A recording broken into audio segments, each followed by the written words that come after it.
வணக்கம் நண்பர்களே. 17ஆம் தேதி வியாழக்கிழமை ஏப்ரல் மாதம் 2025. கூத்தாடிவட்டை அன்பர்கள் நண்பர்களுக்கு தாழ்மையான வணக்கங்கள். ஒரு நாள் விடுமுறை செய்தியை போட இல்லை நேற்றைக்கு. இதுக்கிடையில் கணக்க செய்திகள் நடந்து முடிஞ்சிட்டுது. அனுரகுமார திசாநாயக்கா இன்றைக்கு நேற்று எல்லாம் வடக்கு பகுதியிலே விஜயம் செய்து கொண்டிருக்கிறார்.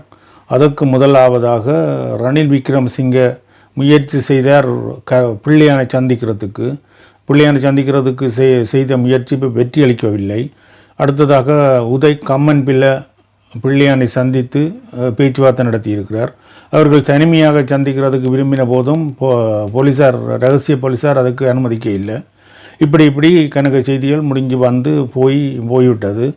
இப்போ இதுக்குள்ள ஹைலைட்டாக எனக்கு படுற விஷயம் என்னென்றால், பிள்ளையான ஒரு இடத்துல குரல் எடுத்து அழுததாகவும் விடுதலை புலிகளுக்கு அல்லது தேசிய தலைவருக்கு தான் துரோகம் அழைத்து விட்டேன் என்று உணர்ந்து கொண்ட போலையும் ஒரு கருத்தொண்டு வெளியில் வந்தது. இதைத்தான் நானும் எதிர்பார்த்தது. அதே போல் சில நாட்களுக்கு முதல் கருணா கருணா அம்மானம் ஒரு முறை தன்னுடைய வாயால் சில விடயத்தில் சொல்லியிருந்தார், ஒரு சந்தர்ப்பத்தில் சொல்லியிருந்தார், தானும் இந்த விடுதலை புலிகளுக்கு விசுவாசமாகத்தான் இப்போவும் இருக்கிறதாகவும், அந்த நேரம் இந்த பிரதேசவாதமும் ஏதோ ஒன்று வந்து அதில் தங்களை பிரிச்சுட்டுதுன்னு சொல்லியும் ஒரு கவலைப்படுற மாதிரியான ஒரு கருத்தை கருணாவும் வெளிவிட்டிருந்தார். இது காலம் கடந்த ஞானமாக இருந்தாலும் ஒவ்வொரு தரம் புரிஞ்சு கொண்டுட்டினும் என்ற அளவில் இந்த வரலாறு இப்படித்தான், இந்த இயற்கை இப்படித்தான் ஒன்றை காட்டிக்கொண்டு போகும். இன்றைக்கு இப்போ நீங்கள் எல்லோரும் பார்த்தால் புரியும் ஓரளவுக்கு. விடுதலை புலிகள் இல்லை, தேசிய தலைவர் இல்லை என்று வச்சு கொண்டாலும் அவர் ஒரு சேரடிபட்டு அல்லது ஒரு கூடாத பேரோடு இல்லாமல் போகையில்லை. இன்றைக்கும் ஒரு கௌரவமான பேரோடையும் தான் அந்த போராட்டமும் அந்த தலைவருடைய பெயரும் இருந்து கொண்டிருக்கிறது. இந்த துரோகி பட்டம் கட்டப்பட்டு போனவர்கள் ஒரு சொற்ப காலங்களுக்கு ஒரு சந்தோஷமாக வாழ்ந்தார்களோ தெரியல. கொஞ்ச காலத்துக்கு அவர்கள் உச்சத்தில் இருந்த மாதிரி ஒன்றை காட்டிக்கொண்டார்கள். ஆனால் அவர்கள் மகிழ்ச்சியாக இருந்ததாகவோ அல்லது மக்களுடைய மனங்களை வென்றவர்களாகவோ ஒரு நாளும் இருக்க இல்லை. இன்றைக்கு அனுரகுமார திசாநாயக்கா ஜனாதிபதி வடக்கு பக்கத்தில் விஜயம் செய்து தன்னுடைய பரப்புரைகளை செய்து கொண்டிருக்கிறார். உள்ளூராட்சி தேர்தலை நோக்கி அவர் தான் எல்லோருடைய உங்களோடு ஒன்றாக இருக்கிறேன் என்ற மாதிரி தான் காட்டிக்கொள்கிறார். அதில் மொழிபெயர்க்கிறவர்கள் எல்லாம் அதைத்தான் சொல்லினோம். மற்ற கூடுதலான பட்டாளங்களோட பாதுகாப்பு வச்சு கொண்டு அவர் வர இல்லை. இது கூட ஒரு அரசியல் என்று தான் நான் நினைக்கிறேன். இது கூட ஒரு அரசியல். ஏனென்றால் நான் சிம்பிளாக போகிறேன் என்று சொல்லி ஒரு வகையில் பார்த்தால் அனுரகுமார திசாநாயக்கா கொஞ்சம் ஒரு எளிமையை விரும்புகிறவர்கள் என்றதும் இருக்கிறது. அதே நேரத்தில் அனுரகுமார திசாநாயக்கா ஜனாதிபதியாக வந்த பிறகு ஓரளவுக்கு மக்களுக்கு நம்பிக்கையும் இருக்குது. அதே போல் நம்பிக்கை எனக்கும் கனகடத்தில் நம்பிக்கை ஈனம் இருந்தாலும் ஒரு நம்பிக்கை மெல்லமாக ஒரு நூல் போல ஓடிக்கொண்டிருக்குது.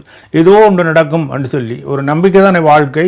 இந்த 5 ஆண்டுகள் முடிஞ்ச பிறகு நம்பிக்கை இல்லை என்று சொல்லி போட்டு போகலாம். இது முதலாவது ஜனாதிபதி பதவியாக இருக்கிறபடியால் அவரை பற்றி இன்னும் நாங்கள் நன்றாக அறிந்து கொள்ள முடியாதபடியால் அவர் இன்னும் ஏதாவது மக்களுக்கு நல்லது செய்வார் என்ற நம்பிக்கையோடு அப்படியே காலத்தை கடத்தி கொண்டு போகிறது. ஒரு கட்டத்தில் தான் காலில் முட்டைக்குள்ளேயோ அல்ல நெத்தியில் அடிக்கைக்குள்ளே தான் தெரியும் இது சரிவராது என்ற முடிவுக்கு வர வேண்டியிருக்கிறது. ஆனால் இப்போ ஓரளவுக்கு அவர் ஏதாவது செய்வார் எங்களுக்கு ஏதாவது செய்வார் என்று சொல்லி ஒன்று நம்பக்கூடியா இருக்கிறது. அதே நேரத்தில் ஜனாதிபதியும் ஒன்று நினைப்பார் என்னென்றால், இப்படியே வரலாற்றை பார்த்துருப்பார். சென்ற காலங்களில் உள்ள ஜனாதிபதிமார் நடந்து கொண்ட முறையால் அவர்களுக்கு கிடைக்கிற ஓப்பெயரும் அவர்களுக்கு கிடைச்ச ஒரு கெட்ட பெயர்களும் தான் மிஞ்சி இருக்குது. அதனுடையால் நான் அப்படி இல்லாமலுக்கு கொஞ்சம் மனிதத்தன்மையோடு நடந்து கொண்டுவோம் என்று சொல்லி நினைக்கவும் கூடும். இன்றைக்கு கூட தையிட்டியிலே ஒரு அடையாள போராட்டம் நடந்து கொண்டிருக்கிறது. அதை பற்றின ஒரு வீடியோ ஒன்றை பாருங்க, இப்போ பார்த்து போட்டு அதுக்கு பிறகு அதை பற்றி மிச்சத்தை பேசலாம்.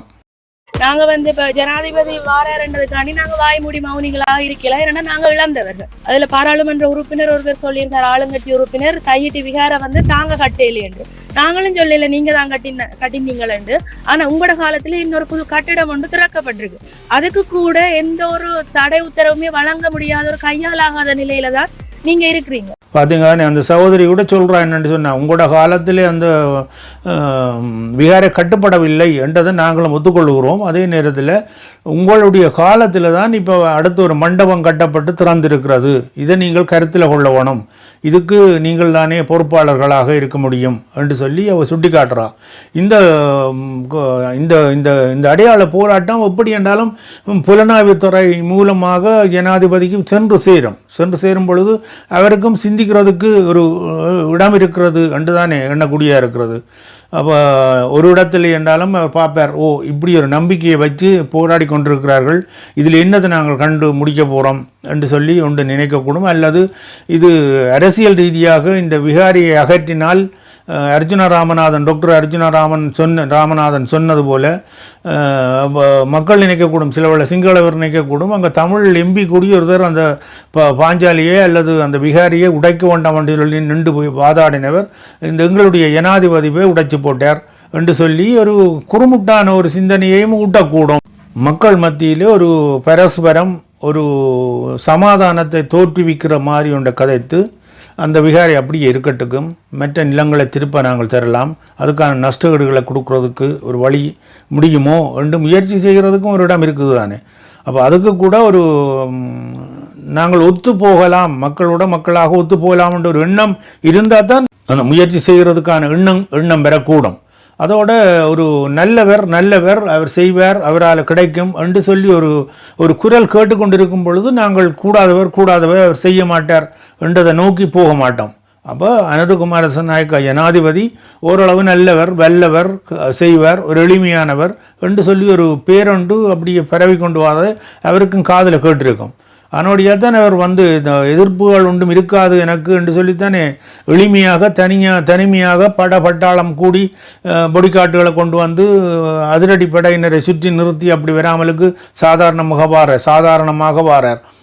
சென்ற வாரம் பிரதமர் ஹரணி அமரசூரிய வரும்பொழுது கூட கொஞ்சம் பாதுகாப்பு அதிகமாக இருந்தது. அதுக்கு கூட சொல்லலாம், அவள் ஒரு பெண்ணாக இருக்கிறா அந்த முறையிலையும். மற்றது அவளுடைய நெஞ்சு துணிச்சல் வேறு மாதிரியும் இருக்கக்கூடும், ஏதாவது நடந்துடுமோ தெரியாது, நிறைய சனம் இருக்குது, கோயில் நிகழ்வு ஒன்று நடந்து கொண்டு இருக்குது, அதனுடையால் என்ன நடக்குமோ தெரியாது என்று சொல்லி கொண்டிருக்கும். மற்றது புலனாய்வுத்துறையிலும் சொல்லியிருப்பினும் அவரை தனியே விடுறது நல்லதில்லை, ஒரு பாதுகாப்பை நாங்கள் கொடுப்போம் என்று சொல்லி கொண்டிருக்கலாம். அல்லது இது கூட உளவியல் ரீதியாக ஒரு மக்களை திசை திருப்புறது. இங்கே பாருங்க, ஒரு ஹரணி அமரசூரிய ஜனாதிபதி பிரதமர் வந்தவுடனே படபட்டாளமாக வந்து இராணுவ பாதுகாப்போடு வந்திருக்கிறா என்று சொல்லி அது கூட ஒரு மக்களை திசை திருப்புற மாதிரியான நடவடிக்கையாக கூட இருக்கலாம். சரி, இவ்வளவு செய்திகளும் நேற்று முந்தின வரையும் போய்விட்டது. இப்போ கடைசியாக எனக்கு கிடைச்ச செய்தி ஒன்று பெரிய அதிர்ச்சியான செய்தியாக இருந்தது. இந்த கருணா பிள்ளையான் வரிசையிலே அடுத்ததாக கேபிஎம்மா என்ற மாதிரி வருகுது. அதில் தான் இந்த விமலேஸ்வரி ஸ்ரீகாந்த் ரூபன் என்று சொல்லி ஒரு அம்மாரால் வந்து அந்த செஞ்சோலைக்கு பக்கத்து தன்னுடைய காணி என்று சொல்லியும் அதுக்குள்ளே ஒரு விரும்பத்தகாத நிகழ்வுகள் நடக்கிற மாதிரி என்றதை அவள் சொல்லாமல் சொல்கிற மாதிரி தான் இருக்குது. அவள் வந்து சில தவறு தன்னுடைய காணியை சுவீகரித்து விட்டார்கள், அவர்கள் அந்த தன்னுடைய காணிகளில் மதிலை கட்டிட்டார்கள் என்று சொல்லி ஒரு குற்றச்சாட்டு வைக்கும் பொழுது அவர் இன்னும் ஒரு அதை ஒன்றை வச்சு கொண்டு சொல்கிற மாதிரி இருக்குது. அங்கே நிறைய பெண் பிள்ளைகள் இருக்கணும். அந்த பெண் பிள்ளைகள் எல்லாம் அந்த ஆரம்ப காலத்தில் குழந்தை பிள்ளைகளாக இருந்தவர்கள். அந்த செஞ்சோலியை தலைவர் தன்னுடைய ஒரு கனவு இல்லம் போல தொடங்கி தான் தலைவர் அந்த செஞ்சோலியை வச்சிருந்தவர். அவர் அங்கே போகிற நேரங்களில் ஒரு இடைவேளை கிடைக்கிற நேரங்களில் அங்கே போய் அந்த குழந்தைகளோட விளையாடி அவர்களை தூக்கி அப்படியெல்லாம் நடந்து போட்டு வரவர். அந்த செஞ்சோலியை அவ்வளவு ஆத்மார்த்தமாக தன்னுடைய ஒரு இதயபூர்வமாக ஒன்றாக ஒரு கனவு இல்லம் போல தான் தொடக்கி வச்சவர். அந்த இல்லத்தில் அப்படி ஒரு கூடாத நிகழ்வு அங்கே நடக்குமா இருந்தால் அது இயற்கை கூடி பார்த்து கொண்டு இருக்காது. அது எந்த எவராக இருந்தாலும் சரிதான். ஒருவர் அநியாயமாக தனக்கு தெரிஞ்சு செய்தாரோ அது இயற்கை கூடி பார்த்து கொண்டு இருக்காது. அதுதான் இந்த நிகழ்வுகள்லாம் இப்போ அது மஹிந்த ராஜபக்சவாக இருக்கட்டும், கோத்தபாய ராஜபக்சவாக இருக்கட்டும், எல்லாருக்கும் வீழ்ச்சியில் தான் போய் கொண்டிருக்கணும் இருக்கட்டும். அடுத்தது பிள்ளையான் கருணா இவர்களாக இருக்கட்டும் எல்லாருக்கும் ஒரு பேரளவிலையும் சமூகத்திலேயும் ஒரு வீழ்ச்சியையும் கூடாத பேர்களும் அவப்பேரும் தானே கிடைச்சி கொண்டு இருக்குது. இதுவெல்லாம் நடக்கும். அதே போல தான் இந்த விமலேஸ்வரி ஸ்ரீகாந்த் ரூபன் வந்து ஒரு பப்ளிக்காக ஒரு ப்ரெஸ் மீட் வச்சு சில விஷயங்களை எடுத்து சொல்லும் பொழுது தான் எனக்கு நெஞ்சுக்குள்ள ஒரு மாதிரியாக இருந்தது. அதை கைலாசாவுக்கு ஒப்போடு சொல்லிக்கல தான் என்னடா இது கண்ட மாதிரி இருந்தது. கைலாசான்றதே அது இந்தியாவிலே அப்படியான குப்பை கலாச்சாரங்கள் நிறைய இருக்குது. எனக்கு அந்த இந்தியான்னு சொன்னாலே எனக்கு ஒரு மாதிரி இருக்கிறது. அப்போ அதை நான் பெருசாக என்ன செய்கிறோங்களை மொழி கதைக்கிறார்கள் அங்கேயும் இருக்கணும் என்று சொல்கிறது. ஆனால் அங்கத்தை நடவடிக்கைக்கும் இஞ்சத்தை நடவடிக்கைக்கும் எங்களோட நடவடிக்கைக்கும் நிறைய வித்தியாசம். எங்களோட இடத்துல இப்போ வாழ்வெட்டுகளும் இந்த ட்ரக்ஸுகளும் இந்த கூடாத கலாச்சாரங்களும் பெருகி கொண்டு வரைக்க இந்தியாவை போல் வந்துட்டுதோ என்ற மாதிரியும் ஒரு பயம் இருக்கிறதும் எனக்கு இருக்கிறது உண்டு தான். அதே நேரத்தில் தான் இந்த விமலேஸ்வரி ஸ்ரீகந்தராஜாண்ட அந்த தாயார் வந்து தன்னுடைய கவலைகளை எடுத்து வெளியில் வைக்கிறாள். இப்படி நடக்குது, அவ்வளவு பணத்தை நாசமாக்கி எல்லாத்தையும் பொருட்களை எல்லாம் வீசி எறியணும், அங்கே ஒரு கட்டுப்படுத்தக்கூடிய ஆட்கள் இல்லை. இது வேணுமென்று ஏனென்றால் இதில் குமரன் பத்மநாதனோ அல்லது அங்கே உள்ள ஒரு நிர்வாகிகள் ஒரு கண்காணிப்பில் இருந்தால் அவர் சொல்கிற சில்வர் டின்னுகள், அந்த குடிக்கிற ஜொக்குகள், மற்ற பெட்ஷீட்டுகள் இதுகள் எல்லாத்தையும் தூக்கி எறிவிடுது என்று சொன்னால் என்னென்றால் அங்கே ஒரு கண்காணிப்பில் நல்ல ஆக்கள் இல்லை, அல்லது ஒரு பொம்பளைகள் நிறைய பொம்பளைகள் இல்லை என்ற மாதிரி தான் இருக்குது. அப்போ அவன் கவலை என்ன மாதிரி சொல்கிறது என்று சொன்னால் இந்த பெண்ணுக்கள் அமைப்புகள் எல்லாம் யாழ்ப்பாணத்தில் நிறைய இருக்குது. அந்த பெண் அமைப்புகள் உண்டு இதை பொருட்படுத்தி இந்த விடுதியை நடத்தலாம் தானே, அங்கே இருக்கிற பொம்பளைகள் எல்லாம் வளரிளம் பருவ பெண்களாக இருக்கணும் என்று சொல்லி 16, 15, 17 வயது பெண்களாக மாறிவிட்டார்கள். எல்லாம் குழந்தை பிள்ளைகளாக இருந்து இப்போ அப்படி இல்லை என்று சொல்லி. ஏனென்றால் இப்போ குழந்தை பிள்ளைகளை கொண்ட கொடுக்குறதுக்கும் அங்கே ஒருத்தரும் இல்லை. இப்போ 15 வருடங்களுக்கு முதல் போராட்டம் நேரத்திலேயும் அந்த போராட்டம் நடந்த நேரத்தில் தாய் தகப்பன் இழந்த பிள்ளைகளையும் கொண்டு போய் வச்சு அந்த இடத்தை ஸ்தாபித்தது தான் அந்த செஞ்சோலை. அப்போ அந்த நேரத்தில் 1 வயது 2 வயது 3 வயது பிள்ளைகளாக இருந்திருக்கிறவர்கள் இந்த 15 வருடங்களையும் தாண்டினோன்னா 17 18 வயது 20 வயது ஒத்தவர்களாக வருவார்கள். அப்படியானவர்களை கொண்டு வந்து இந்த குமரன் பத்மநாதன் என்று சொல்கிற கேபியிட்ட கொடுத்துருக்குது. இது எல்லாம் நல்லதாக இல்லை, கைலாசா மாதிரி இருக்குது என்று சொல்லிக்க ஒரு அருவருப்பாகவும் கவலையாகவும் இருந்தது. அவள் துணிச்சலோட சொல்கிறான்னு சொன்ன என்னென்றால் இந்த மஹிந்த ராஜபக்சவனுடைய அந்த கேட்டகரியில் உள்ள அரசாங்கங்கள் எல்லாம் இல்லாமல் போய் இப்போ புதுசாக ஒரு அரசாங்கம் அனுரவனுடைய அரசாங்கம் வந்திருக்கு. இந்த அரசாங்கம் கொஞ்சம் காது கொடுத்து கேட்கும், இந்த அநியாயங்களை ஒத்துக்கொள்ளாதன்ற ஒரு நம்பிக்கையோடு தான் அவள் வந்து அந்த ப்ரெஸ் மீட்டில் வந்து சொல்கிறா போல இருக்குது. அதனுடையால் என்ன எது எப்படியோ தெரியவில்லை. கருணா பிள்ளையானுக்கு அடுத்ததாக தலைவர் எவரவர்கள் நம்பி தன்னுக்கு அடுத்ததாக வச்சிருந்தாரோ அந்த பேரும் அள்ளி வச்சாக்களாயும் அநியாயம் செய்கிறாக்களுமாக தான் வந்துட்டினோம். அதே போல தான் இப்போ கேபி எனப்படும் குமரன் நாதனும் அவர்தானோ உண்டு. இன்னும் சரியாக தெரியல, தெரியாமல் சும்மா சொல்லக்கூடாது. அவரும் அப்படித்தானோ உண்டு சொல்ல எண்ண தோன்றுறது. ஏற்கனவே அப்படித்தான் கதைச்சு கொண்டு வந்தவ. அவர் மலேசியாவிலிருந்து பிடிபட்ட நேரத்திலிருந்தே அவர் உடனடியாகவே அப்ரூவராக மாறி அரசாங்கத்தோடு இணைஞ்சு நின்று கொண்டு எல்லாம் செய்கிறார்.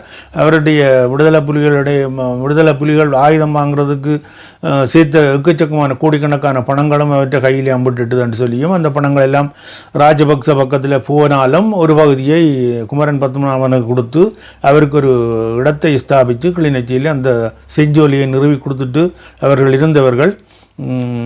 ராஜபக்சவனுடைய குடும்பம் அல்லது ராஜபக்சவுக்கு பின்னுக்கு வந்த அரசாக்கள் ரணில் வரைக்கும் இருக்கும் வரைக்கும் அங்கு யாரும் அதுக்குள்ளே தலை வைக்க முடியாது, ஒருத்தர் மூக்கு நுழைக்க முடியாது, அதை பற்றி கதைக்க முடியாது.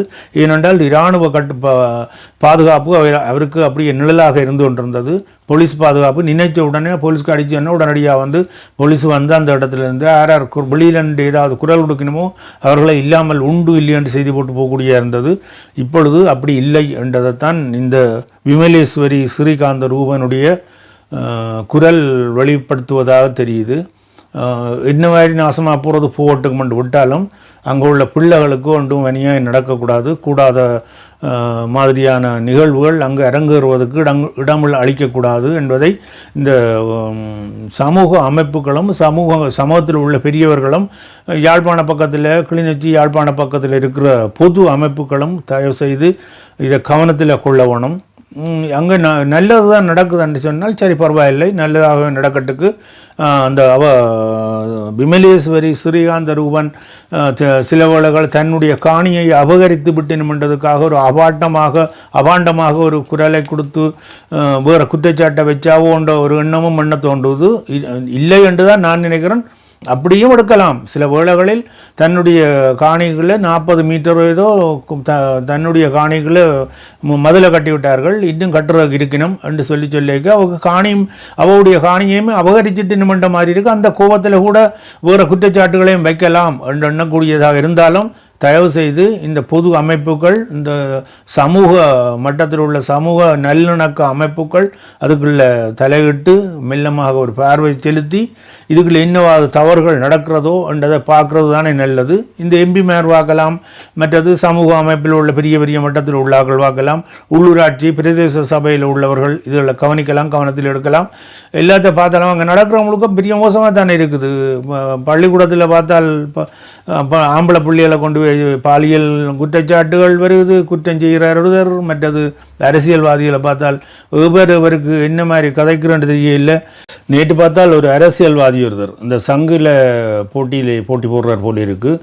கந்தையா அருந்தவபாலன் சாவச்சேரியை சேர்ந்தவர்.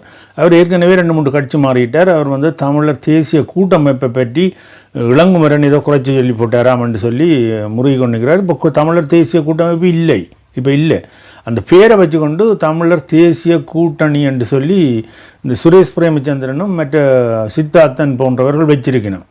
இந்த சித்தார்த்தனையும் சுரேஷ் பிரேமச்சந்திரனையும் விரைவில் கைது செய்யப்பட வேண்டும் என்ற மாதிரி, சுரேஷ் பிரேமச்சந்திரன் கைது செய்யப்பட போகிறார் என்ற மாதிரி ஒரு செய்தியை பார்க்கக்கூடிய இருந்தது.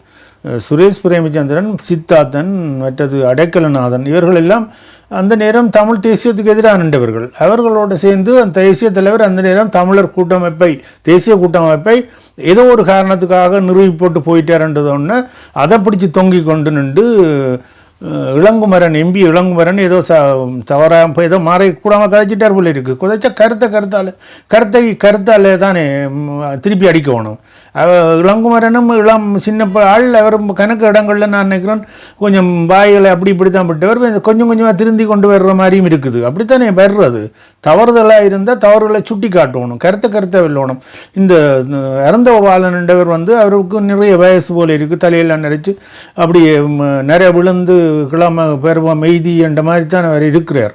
அப்படி இருந்தோன்னு சொல்கிறார், மூஞ்சூர் விளக்குமாறு நீ நான் உன்னோட ஒரு சவால் விடுறேன், நீ தோற்று போனேன்டால் நீ அரசியலிருந்து விலகுவியா இல்லையண்டா. இதுகளெல்லாம் என்ன ஒரு அரசியலில் நீங்கள் சவால் விடுறது, என்ன சவால் விடுறது? தோற்று போனாண்டின்னா என்னடா செய்ய நீ செய்தால் தவறு, இப்படி செய்திருக்கக்கூடாது, அப்படி கதைச்சிருக்கக்கூடாது என்று சொல்லி உடனே சொல்கிறது. நீ விட்டாண்டா நான் உடனே அரசியலிருந்து விலகிறேன், விட்டுட்டு போக மாட்டேனும். திருப்பி இதுக்கு இன்னொரு குழுவுக்கு போய் சேருவின் மொழியே ஒரு ரெண்டும் இல்லை. இப்படி தான் இருக்குது. இப்படி இதில் பார்க்கவும் மாதிரி கசப்பாயும் எரிச்சலாயும் இருந்தது. இளங்குமரனுக்காக நான் வக்காலத்து வச்சு பார்க்க பாட இல்லை. இளங்குமரனும் கதைக்க தெரியாட்டி அவரை திருத்தி கதைச்சு கொள்ளணும். அவருக்கு மறுமொழி சொல்லிக்க இப்படி மூஞ்சூர் விளக்குமாறன்று சொல்லக்கூடாது என்றதுதான் என்னுடைய பார்வையாக இருந்தது. அதுதான் நான் சொல்லிக்கொண்டு இந்த செய்தியை இதோட முடிச்சு கொள்கிறேன். நண்பர்களே, இன்னொரு செய்தியில் சந்திப்போம். அதுவரை கூத்தாடி விட்ட யூடியூப் சேனலை சப்ஸ்கிரைப் செய்யாமல் பார்த்து கொண்டிருக்கிற நண்பர்கள் தயவு செய்து சப்ஸ்கிரைப் செய்து எனக்கு ஒரு கொஞ்சம் உதவி செய்யுங்கோ என்று கேட்டுக்கொள்கிறேன். இன்னொரு செய்தியில் சந்திப்போம். அதுவரை மகிழ்ச்சியாக இருப்போம், மகிழ்ச்சியானதை செய்வோம், மகிழ்ச்சியானதை பற்றி அடுத்து அடி எடுத்து வைப்போம். நன்றி, வணக்கம்.